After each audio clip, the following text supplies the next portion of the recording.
Hello and welcome to another ohmTown Daily News Show, Season 2, Episode 104 for April 14th, 2023. What's the meaning of this? Oh, a felony. And here's the quick rundown of the articles we're going to be talking about tonight. Thieves stole at least 1 million coins. Oh, it's only $100,000? Okay. Methamphetamine has been detected in the airborne drug pollution testing in Oceania, which is an interesting testbed. Before I get distracted, let's keep on going. Kill It With Fire VR is an Arabophobe's worst nightmare. I guess if you don't like spiders. The first look at the Cybertruck's comically large windshield wiper in action. I remember wondering about that because it was in place at one point where I saw it. We'll talk about it. The Mageseeker brings in the action in a game that both non-league fans and diehards can enjoy. This is a League of Legends game. EA shares new trailer for its single-player shooter that has magic spells. Apple TV launches a multiview sports streaming feature tonight for beta users, so you're going to have to install some test software, test flight. And Michigan paper mill closes temporarily because of a fungal illness. 800 people, 21 people have the fungal infection. A man who threatened a Merriam-Webster office with a bomb and some other things figures out what the definition of felony is and gets a year of prison. Hackers want 8 figures in a ransom payment for data they stole from Western Digital, which is interesting. And the first U.S. state to ban TikTok and impose a $10,000 fine per violation. They're going after our apps. Let's get into the shoe.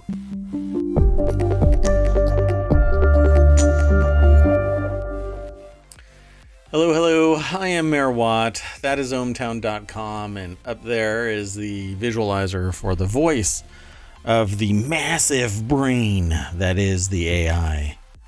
The one, the only AI. You want to say hi? Good evening, ohmTown citizens, and that might be overstated, but thank you. Huge tracts of bandwidth. Just massive. The amount of knowledge contained in the AI is awe-inspiring. Same with mine. The amount of information in my brain is awe-inspiring, but it's more like a aw, and not really the same kind of awe. Anyway, so we've already selected 11 articles for today. I ran through them really quick. Let's get right into it. We'll make it a quick day. I'm pondering if I'm going to stream immediately after this. I don't know yet.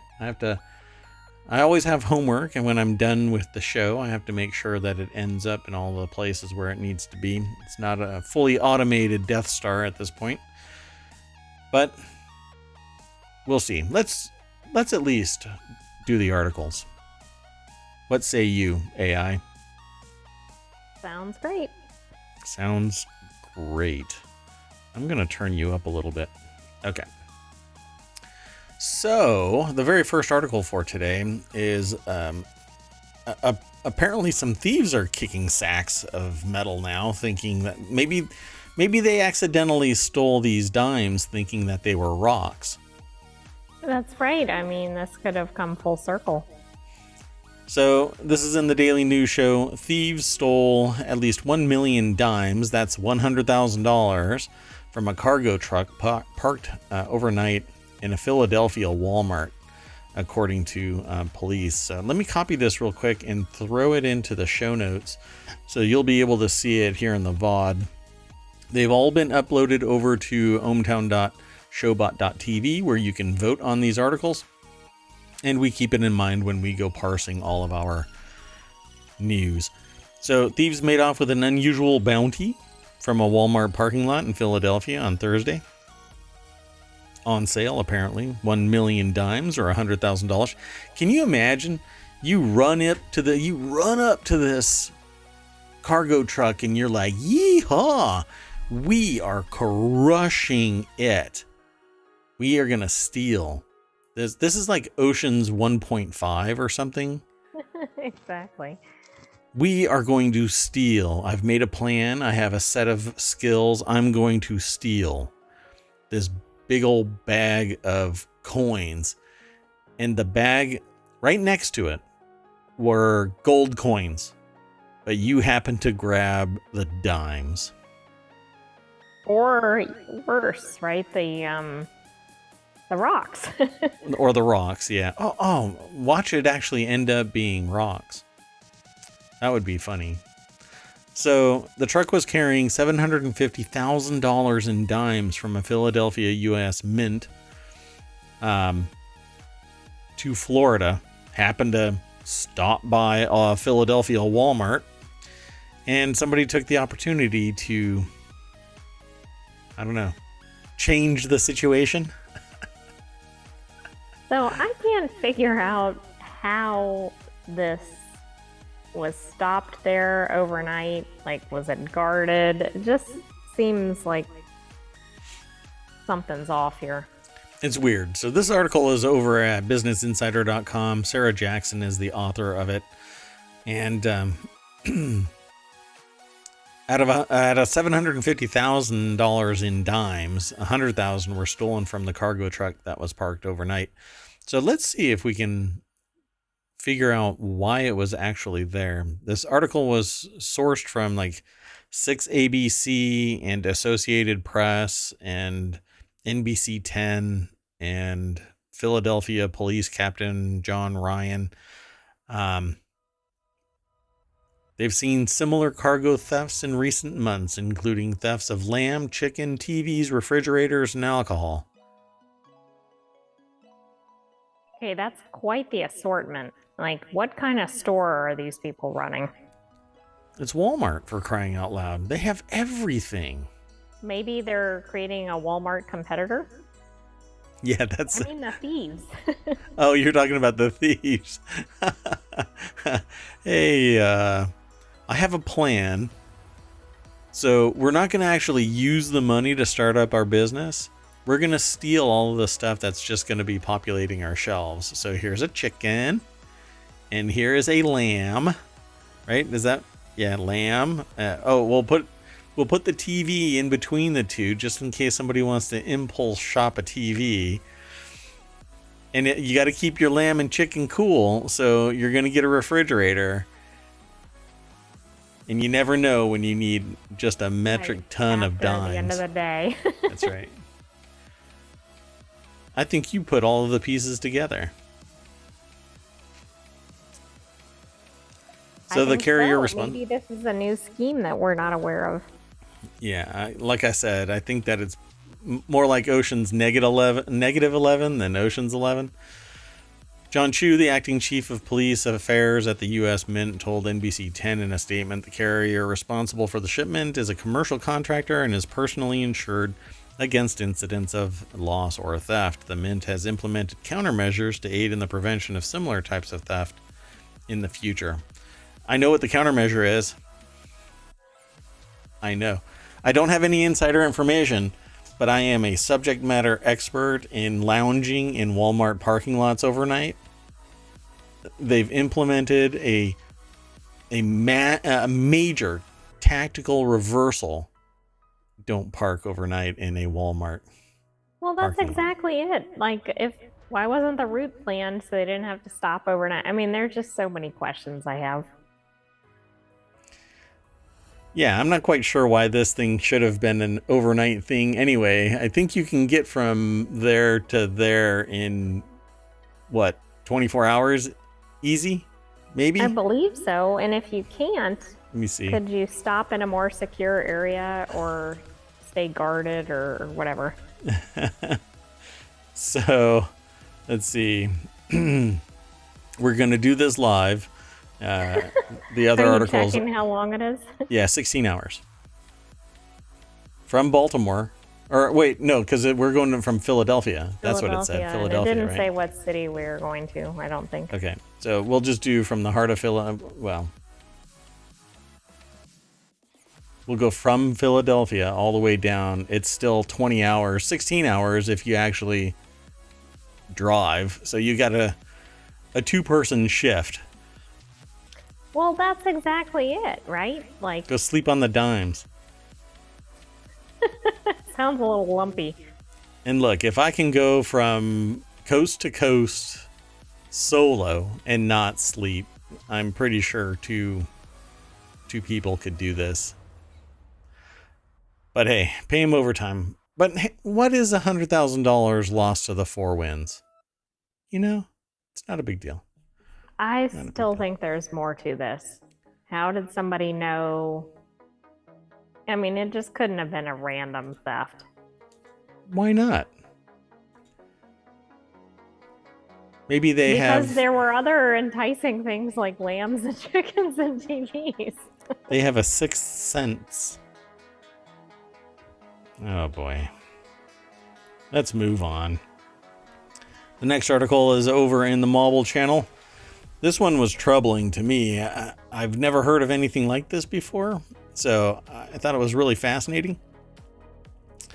It's in the Marble channel. Methamphetamine detected in first test in Oceania for airborne drug pollution. So they're running tests in the air, and they're finding meth, nicotine, caffeine, and THC, tetrahydrocannabinol.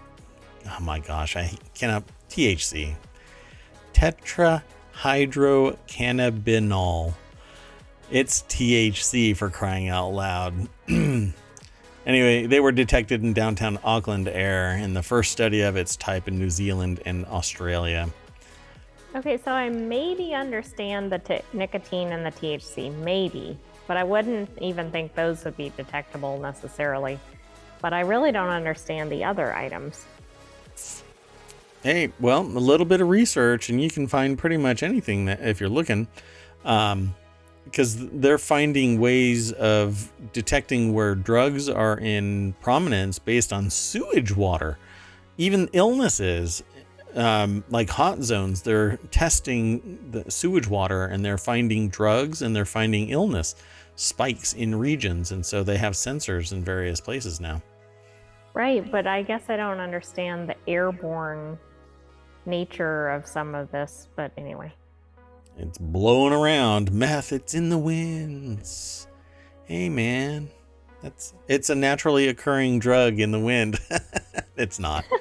But anyway, traces caught by filters at a pollution monitoring site on Custom Street near the bottom of Queen Street were analyzed by scientists at Waipapa, I guess it's Tamarau. Sorry, you have to say it like that. University of Auckland. So the largest concentration of meth detected was 104 picograms per cubic meter of air. It seems like that is really high, but I wouldn't know because I'm not an airborne drug analyst. But 104, where you can measure a cubic meter of air and actually detect meth, seems like it would be high. The average for 10 samples over 5 weeks was 24.8 picograms per cubic meter. So I guess it's like a steady state for crying out loud. Quote, assuming an active dose of 5 milligrams and 16 cubic meters of air inhaled per person each day, it would take an individual over 8,000 years to inhale an active dose. So I guess it's not that much, but hey, you're inhaling meth. I know, I still think that's a problem, but I am glad they put that statistic in there because I was wondering about that. So the paper was actually published in Atmospheric Pollution Research. There is a journal for everything. There might be one for underwater BB stacking, competitive underwater BB stacking, that is.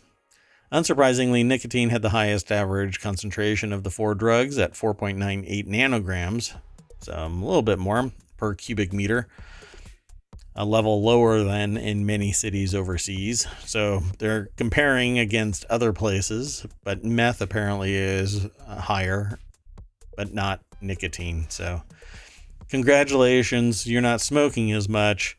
But congratulations, you're also higher in meth ambient temperature. Yeah, I don't know what to make of that stat. So, caffeine in the air apparently is coming from the source of steaming takeaway coffees, and THC from people smoking cannabis were both detected at lower average concentrations than in studies elsewhere. Yay, so lower caffeine but higher meth.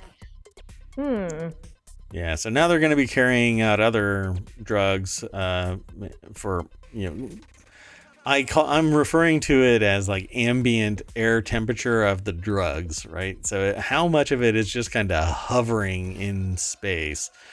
So now they're going to be looking at cocaine, fentanyl, heroin. They tested for meth already, MDMA, to track drug consumption in communities around the country. This is interesting. I didn't even know that they tested for this in the air. And I also wonder if they get a heavy concentration of something somewhere like really off the charts. Do they really start investigating that separately from the research and go, there's a huge spike in fill in the blank drug in this location? Yeah. It'll be interesting. I wonder if they're going to do this, kind of make it more publicly known. I don't know if this is related to air pollution, though, but they dropped this little number down here at the very bottom. 3,300 premature deaths are related to air pollution in one location. But right above this, they bring up microplastics and draw attention to it by saying microplastics swirling in Auckland's air are equivalent to more than 3 million plastic bottles falling from the sky every year, according to the colleagues that put this together. And they showed it in a separate study published in December. I think that is absolutely fascinating because Merawatt is very much not pro plastic. It's basically a necessary evil until we can find a better solution, or at least design a better plastic that doesn't turn into microplastics that have apparently embedded themselves in everything, everywhere, all the time. It's the worst movie ever. That's right. Hey, they were lecturing on this topic, and they tested in the in the lecture hall and found the same problems, which is kind of ironic, but yep. It's pretty amazing. It's everywhere. And what you need in homes, by the way, homes aren't sealed. They're not hermetically sealed. They breathe. And so if your air conditioning is on, it's pushing air out various ways, and outside pressure, air pressure, sometimes pushes the air back in. And your house kind of breathes, swells. It's not hermetically sealed. The only way you can get really close to hermetically sealed is by basically doing a 3D print of a house with cement walls. And even then, you have CO2 issues to worry about. So you always need air circulating. What you're going to have to do if you're going to get purified air in your house is to get HEPA filtered air conditioning systems. And those tend to get a little bit of a challenge because you have to regularly swap those filters out. Otherwise they get clogged and blow out either a fuse, or the fans go bad, or something else happens. At any rate, interesting article, definitely. And there it is in the chat. Let me see if I can. I can't even get rid of it. So let me do something.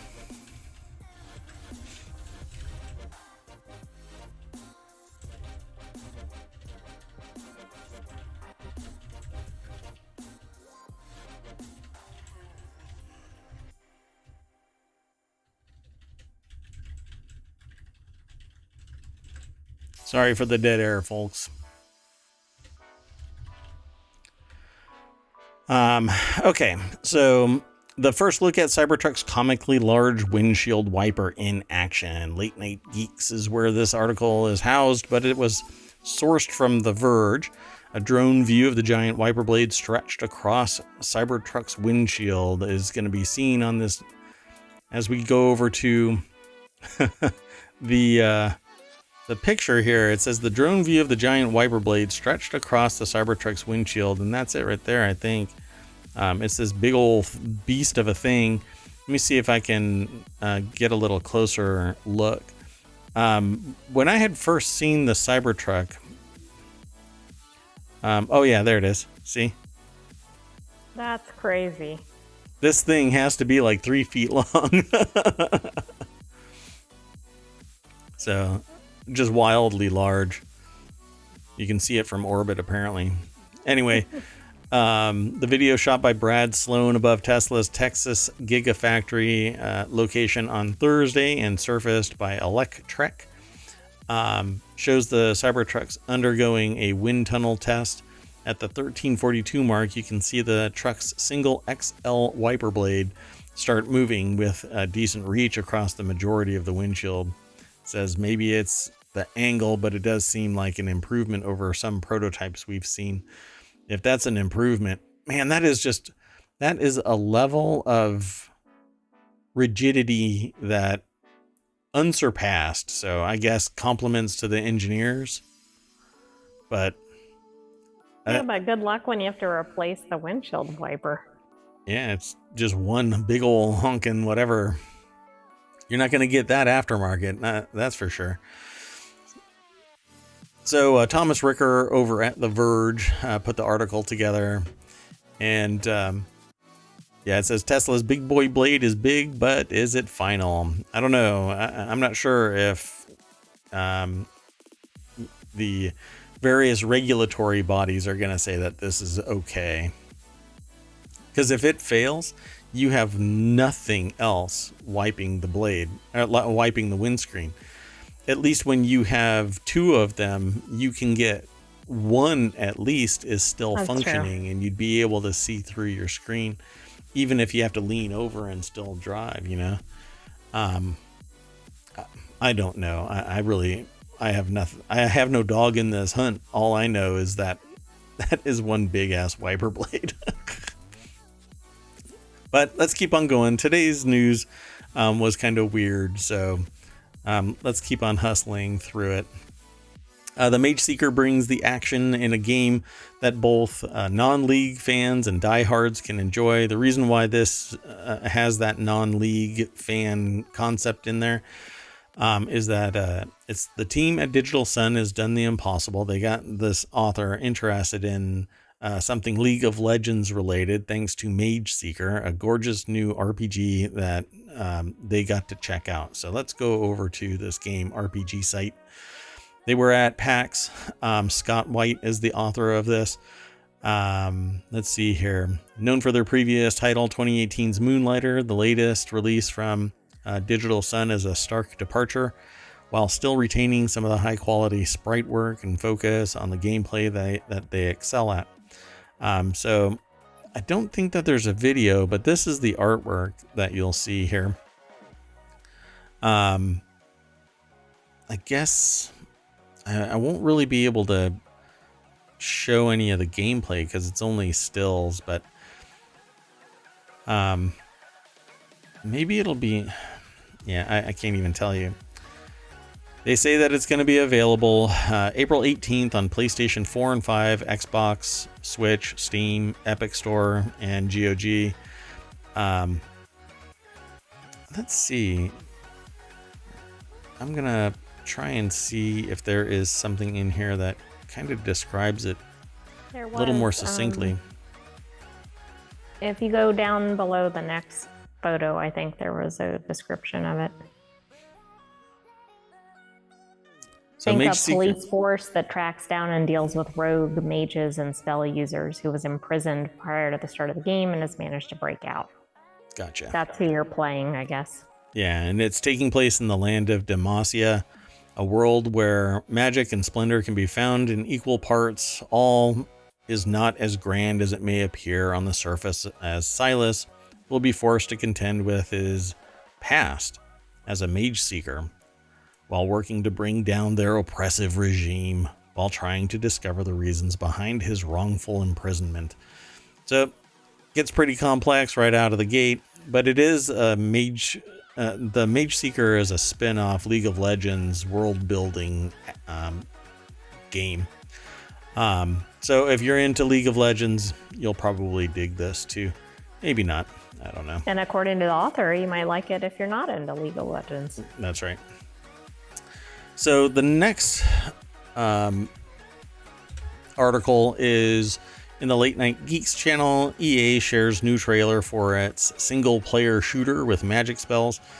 EA on Thursday released a new trailer for Immortals of Avium, a single-player first-person magic shooter the company is publishing under its EA Originals label. The game is being developed by Ascendant Studios, which is made up of BAFTA and Game of the Year award-winning industry veterans. They don't name them, which is kind of depressing. But based on the trailer, it's hard to tell exactly what to expect from Immortals of Avium outside of a standard saving the world plot. So let's go over to theverge.com. Jay Peters is the author of this, and it's going to be released July 20th. They have this little quote here. Players experience this visceral and cinematic story-driven game through the eyes of Jack, and it's spelled J-A-K, as he joins an elite order of battle mages, masters all three colors of magic, blue, green, red, and decimates legions of enemies with clever chained attacks and well-timed counters. Combining a modern story with a fantasy setting, the world of Avium is filled with unforgettable characters, fast-paced action, and spell-based combat that defies FPS conventions. What's the implication of that? Frames per second. So it's going to defy FPS? First-person shooter? So, yeah, right when you said it, I was like, oh, okay, so first-person shooter or frames per second. So first-person shooter conventions, it doesn't matter if you're a mage or you're shooting a gun. It's still, you're firing a projectile of some kind. Anyway, it's going to be released on PS5, Xbox, and PC on July 20th. It's the second Originals launched this year. In February, the label released Wild Hearts, a Monster Hunter-like game from Koei Tecmo, which I did not like Wild Hearts at all. Everything was so squishy and just a bullet trap. It was work. But a lot of people dug it. So I never really remarked on it until now. But I don't know. I hope that this is going to be better. But what I'm going to do is I'm going to play a little bit of the little reveal. But not much. No audio. It looks like the dude just got eaten by a dragon. I hate when that happens. Yeah, I hate when that happens too. None of this, though, is like in-game. This is cinematics or something. Definitely not actual combat. Let me see if I can get into anything that's play. I don't think any of this is play.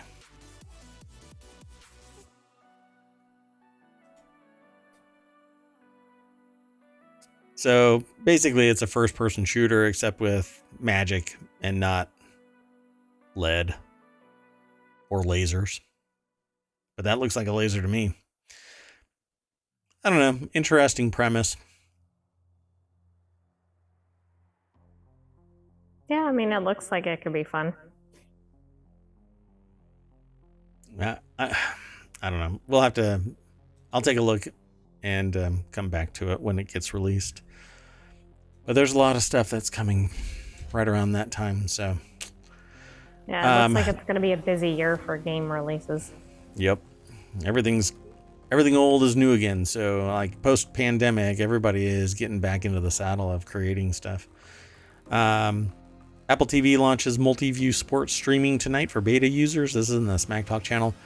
Via Tom's Guide, Apple is tonight launching the rumored multiview feature for Apple TV sports streaming in beta. The feature will be available on today's MLB Friday Night Baseball streams for customers using Apple TV 4K and tvOS 16.5 beta.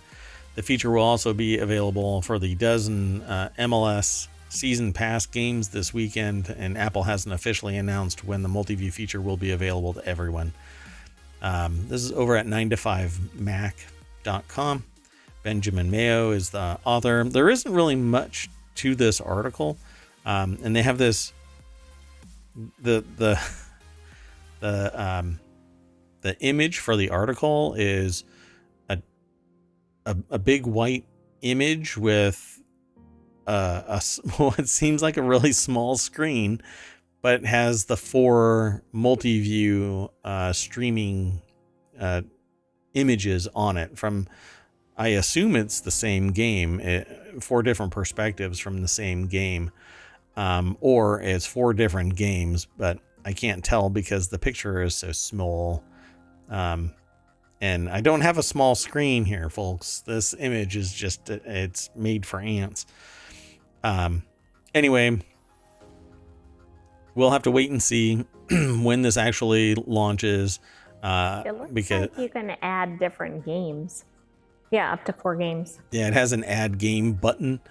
And so, but in here, I couldn't tell if it was 4 different games. Here we couldn't see. Exactly. It looked like it might be the same one. Just a wonky display. Anyway, it says start watching a game, and then within the video player, use the add game button to add another stream alongside it. I can imagine that this is going to gobble up bandwidth, because if you're pulling 4 different streams into your one Apple TV, yeah, it's gonna be gobbling up bandwidth. Or they're gonna have to lower resolution. Something is gonna have to get optimized. So yeah, you can add up to 4. The feature only works with games streamed by Apple through the TV app right now, and that means Friday Night Baseball or MLS Soccer, at least for now. I'm sure that others will buy into that API and then be able to facilitate that same thing. I love the idea of it. I don't want it to only be sports, though. I'd love to have multiple channels on there. Well, maybe they'll expand it if this is a success. It's very Back to the Future. Like in one of the movies, he tells the screen to put like 12 different channels on the big screen. It was pretty cool. I would love to do that. Okay, let's keep on hustling through the news. And there you go in the chat. Michigan paper mill temporarily closes due to fungal illness. This is in the Daily News Show channel.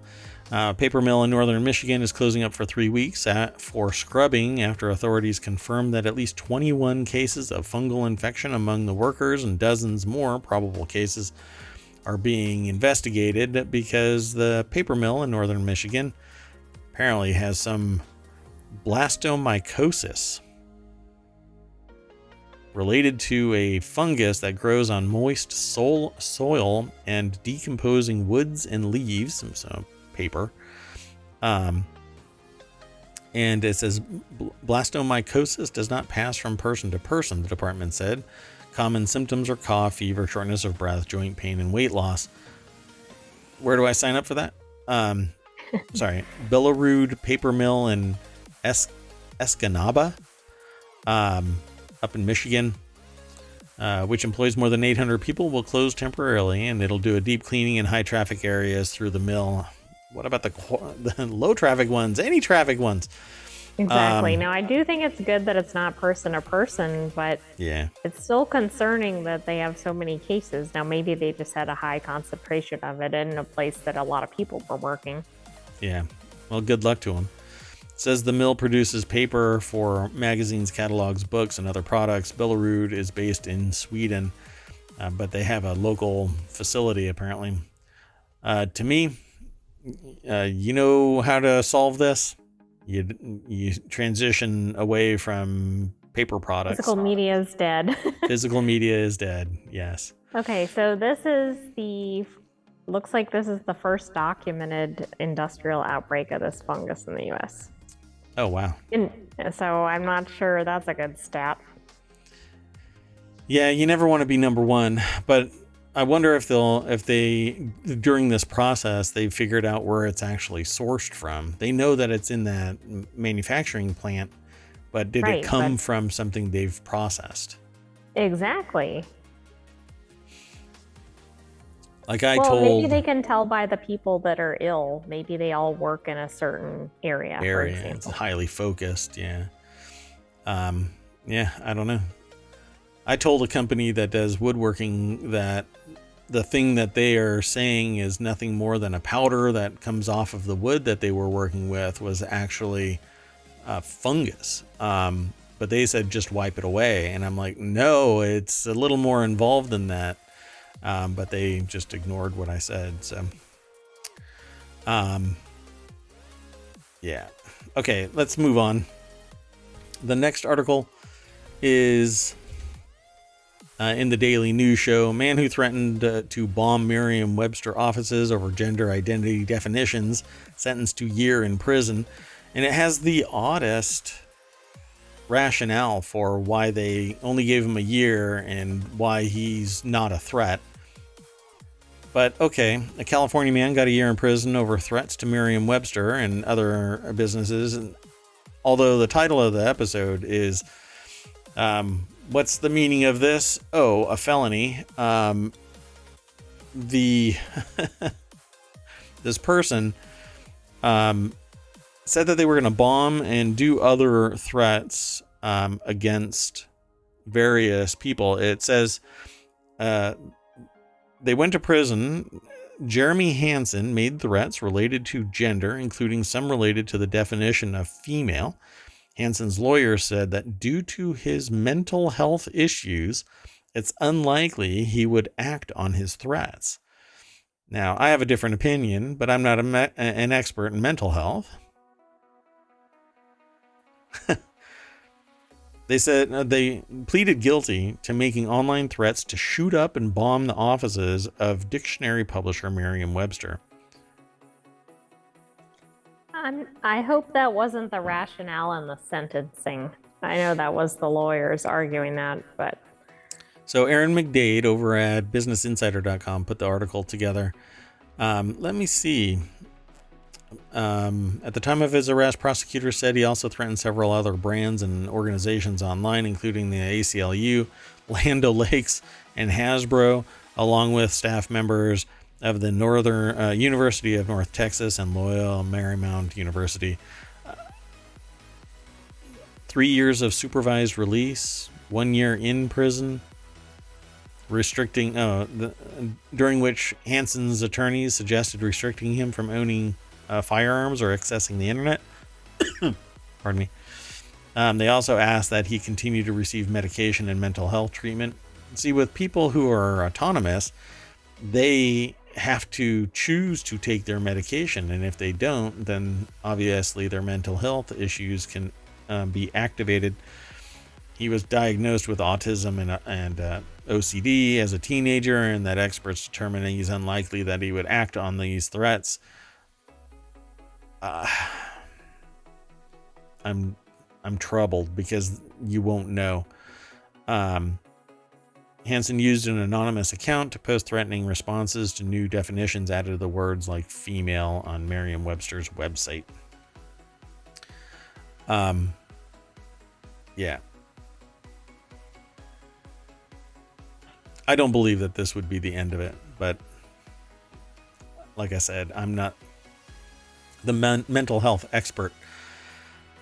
But you don't typically, this gets amplified, particularly in this day and age, because you can always find an audience that will identify with your statements, and it might become an echo chamber, much like that Discord server of a bunch of people who just released classified documents. But I don't, for the life of me, I think that there's more to that.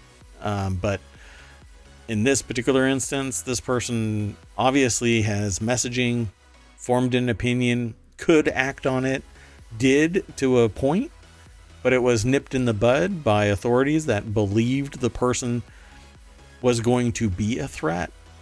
And the justice system was activated well enough that they stopped it. Well, and they thought it was enough of a threat that they closed down offices, but I realize that might not be either here nor there toward when they found the suspect, etc. But right. I do find it odd, though, that a dictionary publisher is the source of somebody's threat, because if they have any concern, it's a societal one. It has nothing to do with the people publishing the dictionary. Yeah, and that discussion keeps popping up here in ohmTown, that there are societal issues that are trying to be regulated away. But society is the reason why these regulations get put into effect. So how do you regulate mental health other than making it a mandated, everybody has access to mental health and society encourages it, but there's a large swath of society that doesn't encourage seeking mental health. In fact, some members will see that it's a weakness and say that certain people, even certain lumps, in groups or out groups, but it's always an out group. Some out groups are unstable because they have mental health issues, but that's not what mental health is all about. Mental health is actually knowing that you have concerns about your well-being, your mental well-being, and that you're not a sociopath because you have feelings and emotions and fears and whatnot that are pressing upon you, and you want to seek assistance and not just go, screw you, I am who I am no matter what I am, and don't get in my way. One is society centric and one is antisocial. Maybe somebody out there can figure it out, and if they have trouble with it, they can come and talk here on ohmTown Daily News Show. Anyway, let's keep on hustling through the news. We got 2 more articles, including this one, and we'll get through this before the whole hour is up, it seems. Although I want to say something at the end. So hackers won a minimum of 8 figures in ransom for data that they stole from Western Digital last month. Hackers are threatening to publish stolen data from recent breaches at Western Digital Systems in March unless the company pays a hefty ransom. But the hard drive maker is not playing ball. Yeah, I mean, they really shouldn't. It empowers people to do this kind of crap. Hackers stole at least 10 terabytes of companies' data, including customer information. Some of it might actually be accessible, but George Jimenez over at PCGamer.com put the article together. I love the stock image of a hacker here. Yeah, it's just a standard Getty image. Oh, it is a Getty image. What's really interesting about this is that they have this little, I need to look up what that is. This little, below the byline is this little quote: "Cut the crap, get the money, and let us both go our separate ways." I wonder if that's actually part of the demand letter. Yeah, so Western Digital revealed a network security incident where unauthorized third parties gained access to a number of company systems. They also admitted that the attackers obtained certain data from its systems, but didn't release any additional information about what was stolen. Yeah, you never want to confirm what was actually stolen, at least not publicly. And there is that statement. It is from the demand. Interesting. That's really interesting. It says, "We only need a one-time payment, and then we'll leave your network and let you know about your weaknesses. No lasting harm has been done, but if there are any efforts to interfere with us, our systems, or anything else, we will strike back." And then at the very end of that, I guess, exchange, it says, "Cut the crap, get the money, and let us go our both go our separate ways. Simply put, let us put our egos aside and work to find a resolution to this chaotic scenario. Well, they're the ones creating the chaos. That's kind of crazy language. I don't think I've seen anything like that in a previous publicly released demand. But Yeah, it's like, wow, they're so well grounded. You know what? I agree. Let me give you how many millions? At least 8 digits, right? So somewhere greater than 9,999,999. So at least $10 million or $1 million.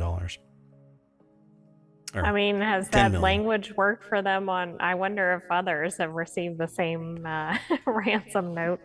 Yeah, just give me your password and we'll go our separate ways. All right. Well, anyway, hackers won a minimum of 8 figures from Western Digital. Well, and the thing I don't understand with these things, in addition to not incentivizing them, is what stops them from later releasing the same information, because they've already accessed the system or the data. Absolutely nothing. Yep. And they could sit there and tell you the way that they got in, but it doesn't have to be the actual way that they got in, as long as they have a fall on or a knock on other way to get in. They could tell you a valid way that they got in. Hell, they could have put it there and then that's true. go through the original weak hole.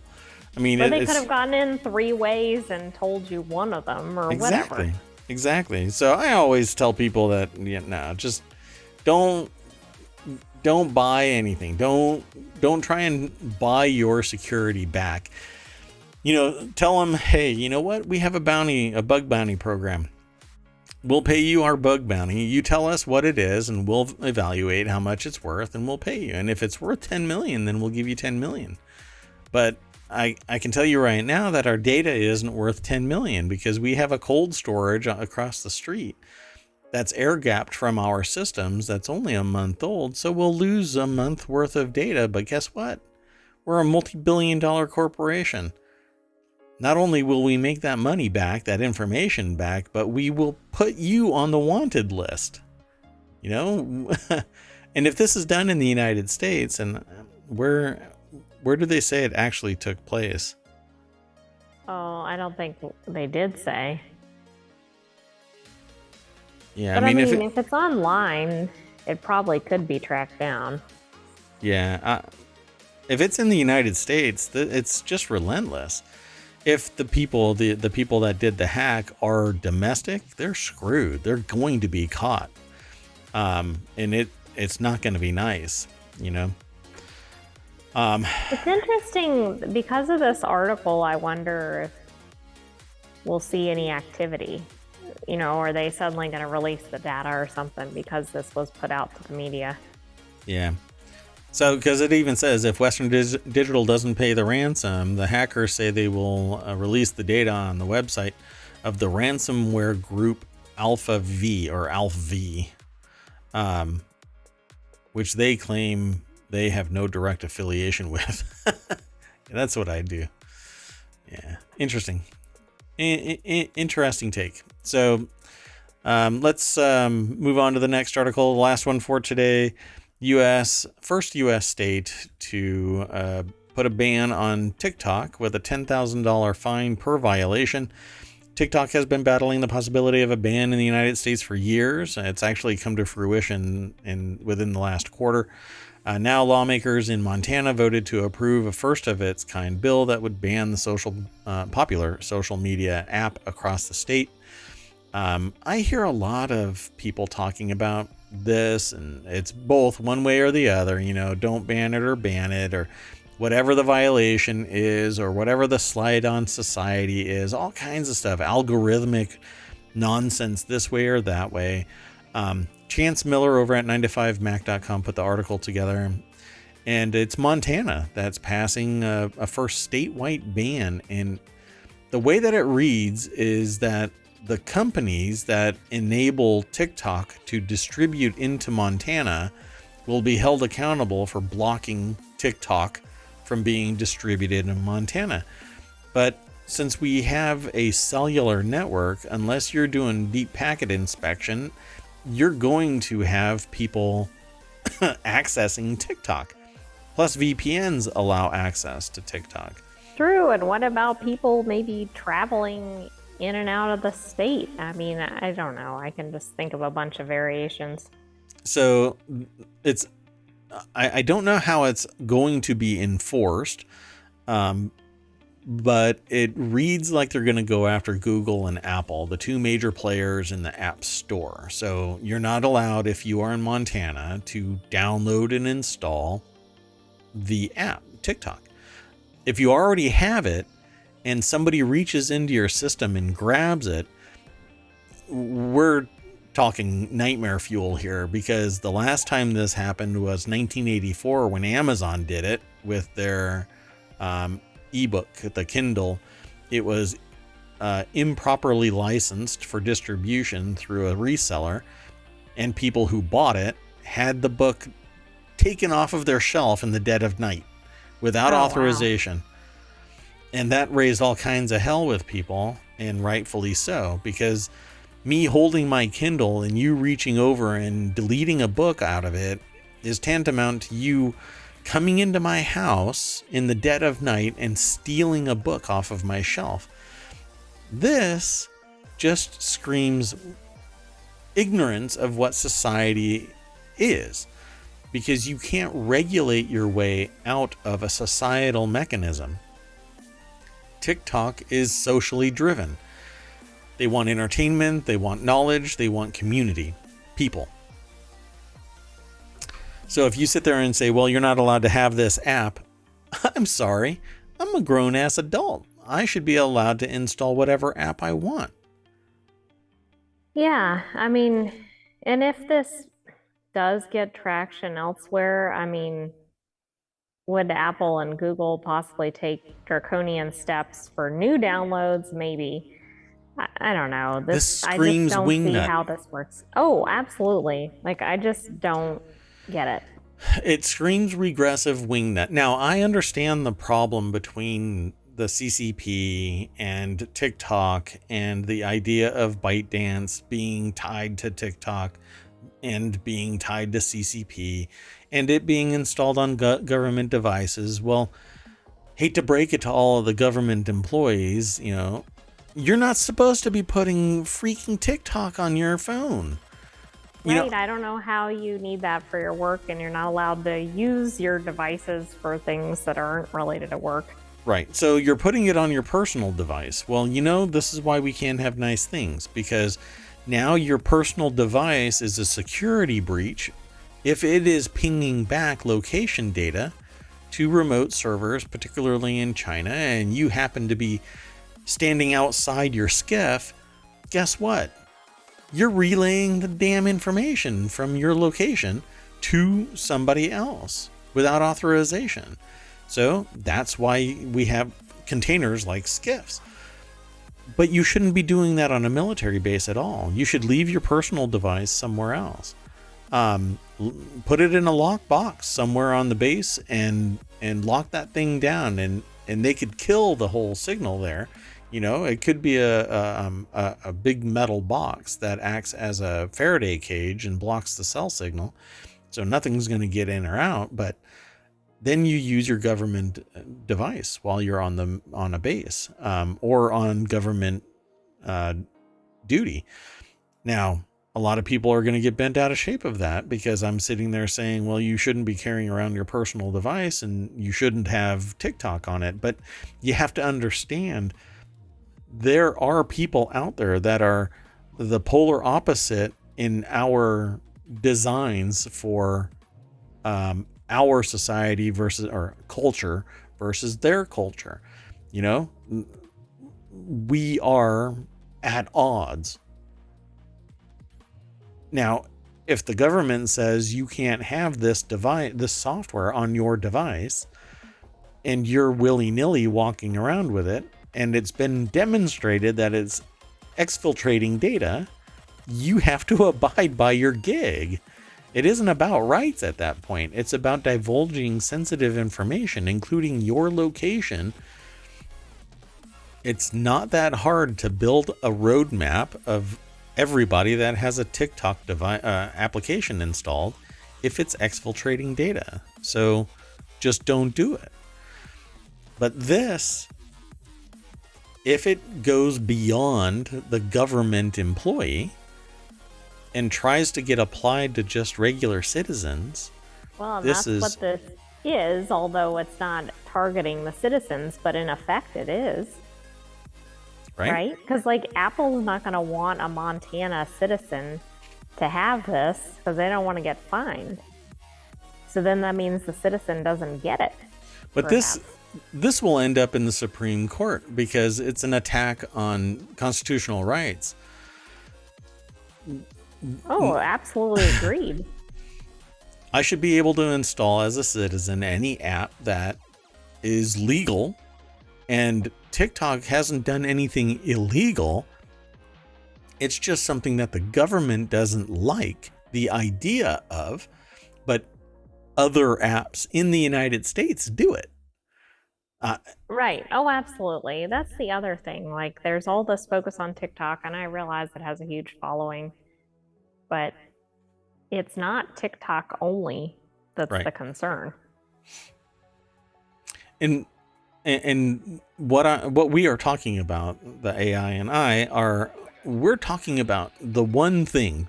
We're just talking about the fact that the app should or shouldn't be installed on a device, right? Not even the culture, the social aspects of TikTok. That's a whole other discussion.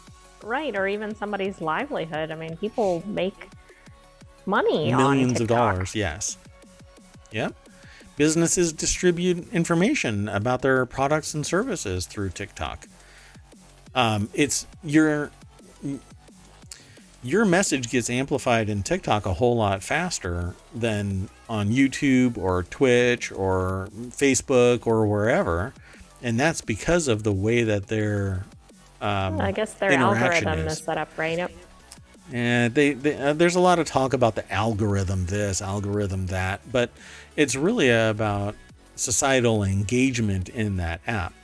So people really love TikTok because it's short snippets. The longest that you can do, I think now, is 10 minutes. But nobody does 10-minute videos on TikTok, not the bulk of it. It's usually short, pithy statements that try to go viral immediately and typically do. So you get amplified really fast. And since there's so much engagement, you're being sent out to, millions of people. Interestingly enough, what was said during the congressional hearings was that this app isn't in China. So, that is interesting. Hi Z, thanks for coming by. So does it access your Wi-Fi? Only if your Wi-Fi is open, doesn't have a password. If you are connected to it and TikTok is running, then it acts like any other app, and it will send information through your local Wi-Fi. And this goes for thousands upon thousands of other apps. You could download an app of mine and it's grabbing some telemetry because I want to know about system integrity. I want to know about the capabilities of the software to provide a service in a positive way. No, sorry. So Z asked is it okay to, we're towards the end of the show, but is it okay to say these questions out in the stream? Because they're in the chat, but this gets turned into a YouTube video and to a podcast. So I want to make sure that it's, oh, okay. Yeah. Sarcasm is hard. So Z was asking some questions. And I wanted to make sure that we were all on the same page. If you, and I'll preface it with Z is saying that they're making fun of the congressional hearing because there were some really silly questions. And these aren't really silly. unless, you've never allowed yourself to really buy into technology. If you plug your phone into an electrical outlet, does TikTok access the electrical grid? Not directly. I mean, your phone powers up, but maybe it has the ability to hack your Wi-Fi connection to get to the grid. Sure, why not? Hey, if Natanz can get hacked via a USB device that ruined the centrifuges that did uranium enrichment for Iran's Natanz nuclear enrichment facility, then 0 days exist. Windows right now has a 0 day where I know people that are patching thousands upon thousands of Windows systems because the 0 day was publicly announced. So ultimately, can TikTok do damage? They're not going to ruin their business model by doing something that's damaging. All of this congressional stuff and the public outcry about TikTok is doing the same thing that domestic companies are doing, except that the prospect of them taking personally identifiable information of U.S. citizens and sending it off to the CCP for data mining is, in all of politics, the antithesis of Americana. We really don't like the idea, and we're not allowed in that system. So we're not allowed like wholesale scooping up data and exfiltrating it to the United States in any other country. So really, why should we allow it here in the States either?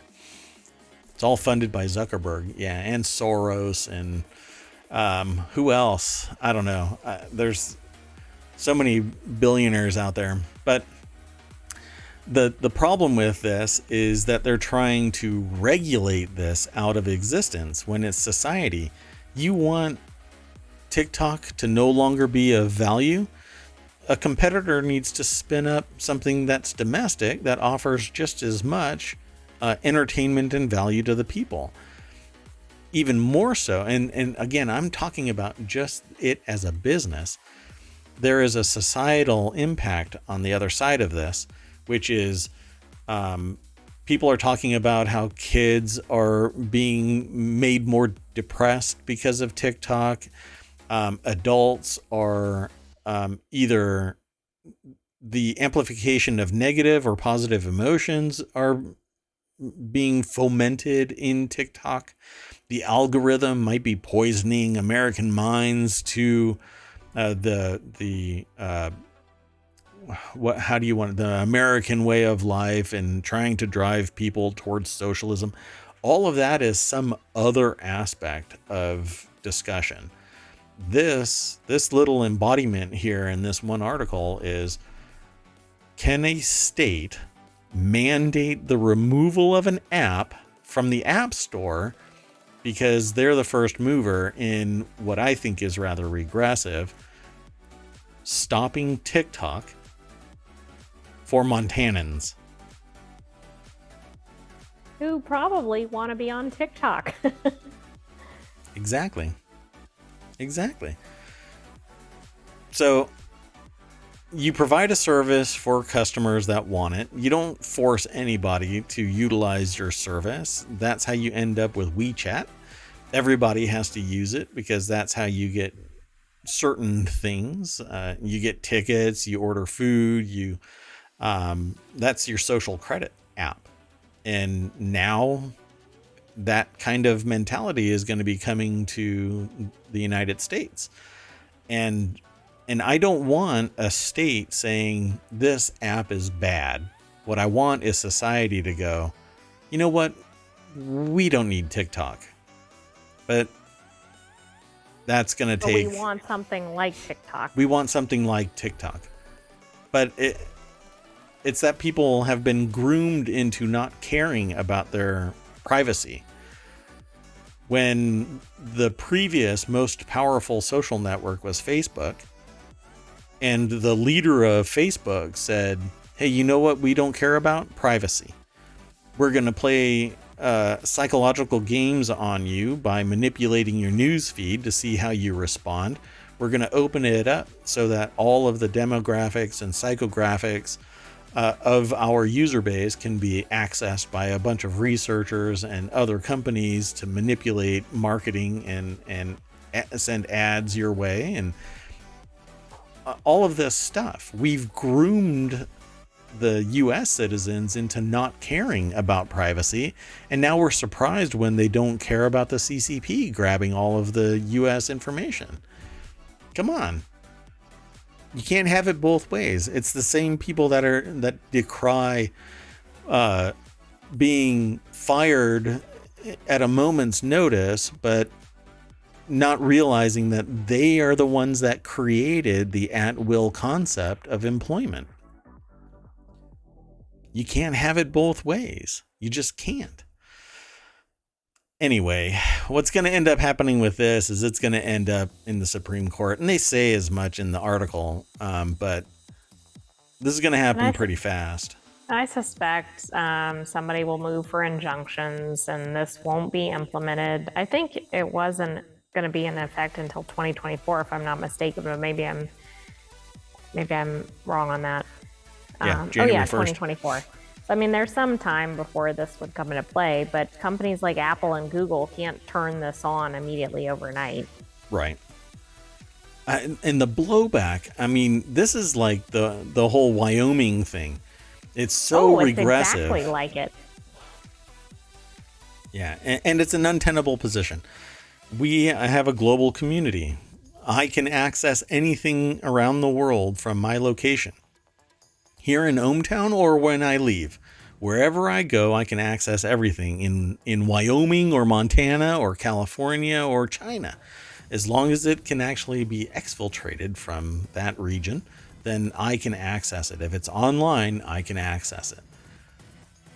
How they can create a black hole of access around one app is just mind-boggling. You want to stop TikTok as a nation, somebody strike up a better solution. Offer a better solution and everybody will go over to that. But TikTok is doing a bang up job of fueling people's desire for short, pithy, little videos that just kind of poke your emotions and it's titillating, so you watch it again and you just sit there like you're in an opium den and it's just flashing one after another again for hours and hours. Like 4 hours a day people spend on TikTok. That's like the average. The amount of engagement is spectacular, and no wonder they're making billions of dollars. So, and the solution from the congressional hearings is, well, we're going to spin up something in Texas so that our information is stored domestically. All right. And there's zero chance of this being exfiltrated to the CCP. Well, we're not connected to the CCP. Oh, yeah, you are. You know, that was basically the dynamic. So at any rate, that's where we end up for today's show. And I was going to say something earlier about the previous article, where somebody apparently had the wrong word for arachnophobia. I had never heard of this other well, I mean, it's an offensive term, but if you don't even know it exists, then it's not really you have no idea until you do. You don't know what you don't know. And now that I think about it, I maybe I had heard this type of terminology way back, a decade ago. But there was no reason for it to be in the title of an article, and they fixed it. But the news aggregator doesn't repair titles of articles. So the article on ohmTown still had it. So I'm actually going to be purging it. So it's gone. It won't be on ohmTown after today's show. So don't worry about that, but it'll be embedded in the stream. And I make no bones about it. The moment that I knew what that word meant, I acknowledged it. And we'll be more careful in the future. But I even said when I read the article, I was like, wait, doesn't fear of spiders mean arachnophobia? So did I, but I didn't look up the other term. Yeah. So anyway, apologies for that.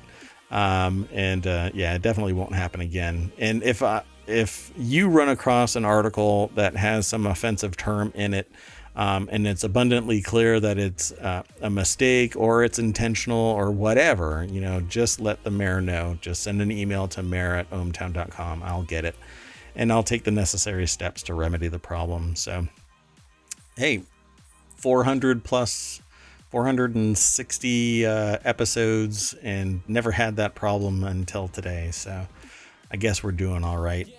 Hey Z, thank you very much for coming and hanging out. There are a few others in chat and that you're probably lurking back there. Thanks. I really do appreciate it. If you're new here, I cover, along with the AI that runs ohmTown, about an hour and a half of news every day nowadays. And it's typically 10 articles. And what we do is I run ohmTown as the mayor. It has 6 main categories, 50 channels, all of which I want to bring here to Twitch. I'm actually looking at the chat, so if you see me looking at something, it's because of that. And but I also do games from time to time, VR from time to time. But most of the time I'm talking about the news. It's very dynamic. It's very interesting to me to consume just a massive amount of news, about 200 sources constantly. And we grab about 10 throughout the day and talk about them, add our value to it, whatever our perspective might be, our experience. We've been around the block, so we've interacted with a lot of this.